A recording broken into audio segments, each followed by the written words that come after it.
बुद्ध का एक शिष्य उपदेश सुनकर भिक्षु हो गया। वह एक दिन नगर में भिक्षा मांगने गया। नियम था कि 3 घरों में भिक्षा मांगी जाती थी। बुद्ध के लगभग सारे शिष्य युवक थे। ये भिक्षु युवक भी शरीर से गठीला और सुंदर था। एक तो वह यौवन के रंग में रंगा हुआ था, मतलब तन में आकर्षण था। दूसरा मन पवित्र था, अर्थात मन में ईश्वरीय शक्ति भरी हुई थी। जिसका तन और मन दोनों सुंदर हैं, वह परमात्मा के निकट है। वह भिक्षु एक घर के सामने भिक्षा मांगने के लिए रुका। वह मकान वासवंदना नाम की एक वैश्या का था। वह भिक्षु की आवाज़ सुनकर तुरंत बाहर आ गई और द्वार पर देखा कि एक सुंदर नौजवान, जिसका शरीर गठा हुआ है एवं उसका मुख एक अलौकिक आभा से युक्त है, उसको देखकर ऐसा लग रहा था कि वह भिक्षु युवक शांति और आनंद में डूबा हुआ है। वैश्या उसे देखकर हैरान हो गई, जबकि वह स्वयं भी बहुत सुंदर थी। सारा नगर उसके पीछे घूमता था कि वह हमको स्वीकार कर ले, पर वह किसी को स्वीकार नहीं करती थी।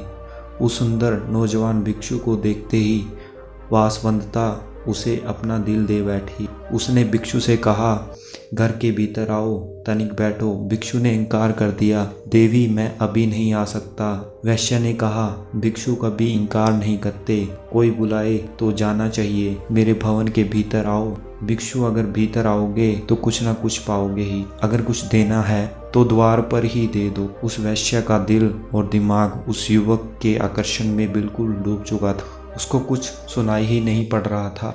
वह भिक्षु कुछ क्षण रुककर आगे की ओर बढ़ गया। वह बहुत दुखी और पीड़ित हुई। उसकी हालत बहुत खराब हो जाती है। वासवंदता ने अपने जीवन में एक ही बार एक ही पुरुष के प्रति लगाव रखा था। उसने भी इनकार कर दिया। दिल टूट गया। उसने नृत्य बंद कर दिया। जो दिन भर मुस्कुराती रहती थी और लोगों का मनोरंजन करती थी, वह सुंदरी वासवंदता बिल्कुल मौन हो गई। भवन के द्वार सबके लिए बंद हो गए। वह किसी से नहीं मिलती थी। कई लोगों के निमंत्रण आते थे, आओ हमारे उत्सव में खुशियां निखेर दो, किंतु वह इनकार कर देती थी। कांत को उसने अपने जीवन का साथी बना लिया था। उसकी दासी अच्छा भोजन बनाती थी, पर उसकी भूख और प्यास भिक्षु मानो सदा के लिए ही ले गया हो। वासवंदता को दिन रात वह भिक्षु याद आता था। वह बहुत कमज़ोर हो गई और बीमार रहने लगी। कहते हैं कि चिंता चिता से बड़ी होती है। चिता एक बार जलाती है और चिंता सदैव जलाती रहती है। वह कहीं आती जाती नहीं थी। एक ही स्थान पर लेटे लेटे उसके शरीर में कई जख्म हो गए। उसकी सुंदरता क्रूरता में बदल गई। अब उसे कोई देखना भी पसंद नहीं करता था। बहुत समय बाद फिर वही भिक्षु उसके नगर में वापस आया। उसे मालूम पड़ा कि वासवंदता बहुत बीमार है, उसकी हालत बहुत खराब है। भिक्षु उसके द्वार पर गया। दासी ने जाकर कहा, वही भिक्षु आए हैं। वासवंदता ने दासी से कहा, यहाँ मत आने दो। जब मैं सुंदर युवती थी, बहुत खूबसूरत थी, तब मेरा निवेदन स्वीकार न किया। अब मैं बदसूरत और बीमार हो गई हूँ। अब मैं इनके सामने कैसे आऊँगी? पर भिक्षु आ गए।